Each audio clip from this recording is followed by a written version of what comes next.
আগামী 14ই March 2026-এ contractual পোস্টে NUHM এর আন্ডারে যে 55 ফার্মাসিস্টের রিক্রুটমেন্টের ইন্টারভিউ হবে, সেই ইন্টারভিউ নিয়ে কিন্তু আজকে আমি আমার এই টোটাল ভিডিওতে আলোচনা করব। তোমরা দেখছো ফার্মাস্কিল, আর আজকের এই ভিডিওটাকে একটু ভালো লাগলে লাইক, শেয়ার অ্যান্ড সাবস্ক্রাইব করে পাশে থেকো।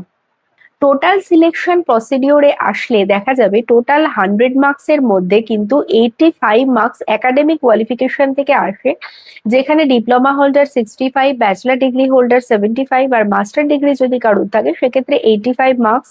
এই হিসাবে কিন্তু অফিসিয়াল যে অর্ডারটা বেরিয়েছিল সেখানে এভাবেই বলা হয়েছে। আর বাকি যে 15 মার্কস সেটা কিন্তু আসে ইন্টারভিউ থেকে। প্রথম প্রথম যখন এনইউএইচএম এর ফার্মাসিস্টের সিলেকশন হতো ইন্টারভিউতে, তখন কিছু সাবজেক্টিভ কোয়েশ্চেন্স করা হতো, মানে ফার্মাসি রিলেটেড কোয়েশ্চেন্স সেখানে থাকতো। সেখানে হয়তো অ্যান্টিবায়োটিক কাকে বলে, তার কি ক্লাসিফিকেশনস রয়েছে, প্যারাসিটামল কিভাবে করে কাজ করে, নন স্টেরয়েডাল অ্যান্টি ইনফ্লামেটরি ড্রাগের ক্লাসিফিকেশন, অ্যান্টিফাঙ্গাল ড্রাগ কাকে বলে তার কয়েকটা ক্লাসিফিকেশন, মিনিমাম ফার্মাসি চালাতে গেলে কি কি ধরনের মেডিসিন স্টক করতে হবে, এই টাইপের ছোট কোয়েশ্চেন্স কিন্তু সেখানে করা হতো। কিন্তু লাস্ট যে এনইউএইচএম এর সিলেকশন হয়েছে সেখানে কিন্তু দেখা যাচ্ছে এই যে ইন্টারভিউ এর প্যাটার্নটা কিন্তু অনেকটা পরিমাণ চেঞ্জ হয়েছে। সেটা চেঞ্জ হয়ে এরকম হয়েছে যে যেহেতু কম্পিউটার নলেজের ওপরে খুব এমফাসাইজ করা হয়েছে, মানে জোর দেওয়া হয়েছে, সেই কারণের জন্য কম্পিউটারের কিন্তু 3টে কোয়েশ্চেন সেট করা হয়েছে। কি কি question? Microsoft Word, Microsoft Excel, আর তার সাথে সাথে পিপিটি মানে পাওয়ার পয়েন্ট প্রেজেন্টেশন কিন্তু দেখা হয়েছে। ক্যান্ডিডেটকে ইন্ডিভিজুয়ালি কম্পিউটারের সামনে বসিয়ে কিন্তু এই স্কিল টেস্ট গুলো করা হয়েছে।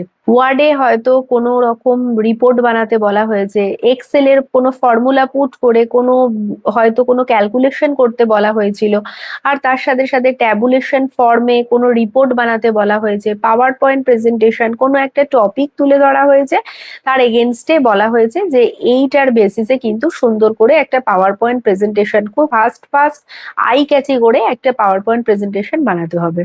Microsoft Word, Excel, PowerPoint এই নিয়ে কিন্তু যা ছোট কোয়েশ্চেন্স আসতে পারে সেগুলো আমি একদম আমার ভিডিও শেষে গিয়ে আপলোড করে দিয়েছি। তোমরা চাইলে সেগুলো দেখে নিতে পারো, এক্সামের আগে তোমাদের হেল্পফুল হতে পারে। যেহেতু তোমরা এনইউএইচএম এর আন্ডারে এক্সাম দিতে যাচ্ছ, সো এনইউএইচএম কি এই ব্যাপারটা সম্পর্কে তোমাদের কিন্তু মিনিমাম একটু জেনে যাওয়াই উচিত।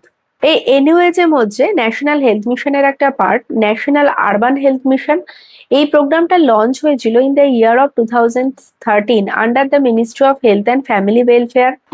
এই মিশনটা নর্মালি ফোকাস করে আরবান যে সমস্ত স্লাম এরিয়াজ আছে, হোমলেস পিপল, স্ট্রিট চাইল্ড, এদের ওপরে কিন্তু নর্মালি ফোকাস করা হয়। এনইউএইচএম প্রোগ্রাম বেস করে কিন্তু 3 রকমের হেলথ সেন্টার আমরা দেখতে পারি।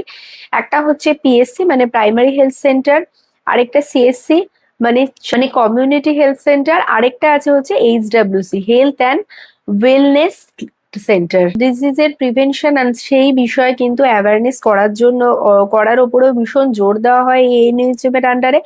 এখানে ফ্রিতে ট্রিটমেন্টের সাথে সাথে normally medicine disbursement, immunisation, maternal health disease like TB, hypertension, diabetes এই সমস্ত নিয়ে কিন্তু প্রিভেন্টিভ এই সমস্ত নিয়ে কিন্তু স্ক্রিনিং এখানে করা হয়।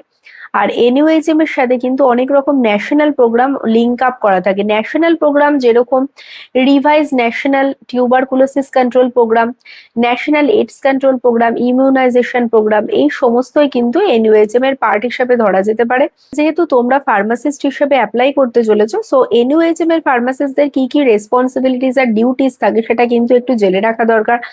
সবসময় ফার্মাসিস্টদের মেন ডিউটি হলো ইনভেন্টরি কন্ট্রোল, মানে কি যে ইডিএল রয়েছে সে ইডিএল মেনটেন করে মেডিসিনটাকে ইনডেন্ট করা, মেডিসিনের মিনিমাম স্টক বজায় রাখা, তার সাথে এক্সপায়ারি ম্যানেজমেন্ট রয়েছে। এই সমস্ত কাজের সাথে সাথে আমাদের পেশেন্ট কাউন্সিলিং, ইমিউনাইজেশনের সময় যথাসম্ভব হেল্প করা, এইগুলো কিন্তু সবই এনইউএইচএম এর কাজের, ফার্মাসিস্টের কাজের মধ্যে পড়ছে। সো আশা করি যে আপকামিং এনইউএইচএম এর ইন্টারভিউ রয়েছে তাতে যেই ধরনেরই কোয়েশ্চেন করুক না কেন, এই ভিডিওটি দেখলে পরে তোমরা সেই কোয়েশ্চেনের আনসারও করতে পারবে।